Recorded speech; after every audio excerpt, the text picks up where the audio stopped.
Extracts from A Christmas Haunting by A.L. Dawn French, read by Melissa Cherubin James. Peanut left her friends and headed for the supermarket. Her mother had assigned her the task of getting the sorrel to make the traditional Christmas drink.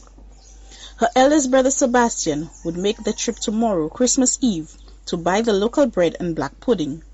Peanut had plans to go with him to the south of the island.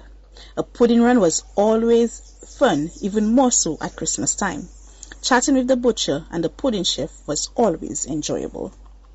Simeon and Simon had already collected the ham, pork, and beef, while Samantha, the youngest, was in charge of the ginger beer.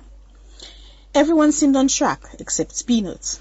Once again, the supermarket shelf was bare, and so Plan B was put into effect. With 2 days left, she had better get that sorrel. So she headed for the market. The 100-plus-year-old building would be recognized by any vendor from the past. It had changed little, if at all. The constant hum of people talking and laughing was the soundtrack of the market, as there were voices of vendors calling to people to stop and buy. Balau, $5. Bude pude good. Ripe mango, get your ripe mango. My lady, you don't want mango? Peanut walked past them all, her eyes like a military radar, scanning the landscape for the elusive sorrel. It was a sunny day. It was a beautiful day, the kind of day that allowed people to spread their wares around the grounds of the market. It was all there: mangoes and cashew nuts, watercress and celery, yams and peppers, the way a market was meant to be, and so seldom ever is. This day was a kind of day that brought out the tourists to mingle and buy, the kind of day where every scene was a photograph. There were days when the rains did come. When that happened, the market was an awful pigsty of a place to be. Hurricane Thomas and the Christmas Eve trough were two such end-of-year rain events that St. Lucians would soon not forget. But not this day. Today it was a classic sunny day, the type of day the tourism authority prayed for and then advertised. As Peanut entered the compound, the smells of spices and meats and herbs filled her senses. The odor of fish and meats and fruits all mingled together, but it was the spices that flavored the air. Every inhalation was a mixture of nutmeg, ginger, cinnamon, and related spices. You name it, the Castries market reeked of it. It wasn't by accident that the market was ranked number 3 in the world.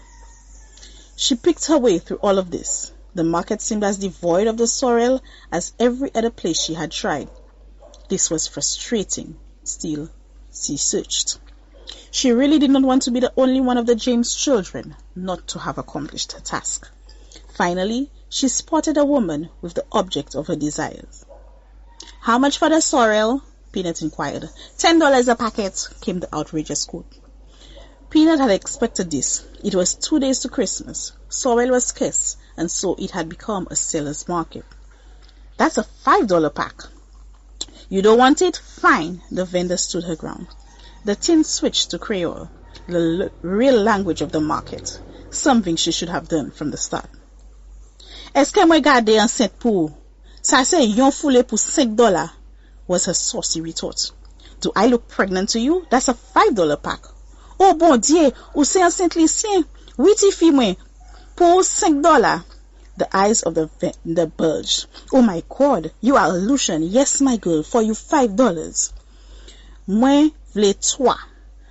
With a mental shake of her head, Peanut peeled the $5 bills from her wallet to pay for the free parcels she had ordered. She did a double take. Usually the notes of the Eastern Caribbean dollar carried the image of the British monarch. Yet for a split second, the money seemed to carry the images of Daddy Max, Grandpa Joe, and Mr. Lucas. She closed her eyes for a moment, and when she opened them, the images were gone. "You okay?" the woman asked. "Yes." With the transaction completed, Peanut made her way through the sea of humanity that always occupied the market and headed home. She had a party to prepare for. You have been listening to an extract from A Christmas Haunting by A.L. Dawn French, read by Melissa Cherubin James.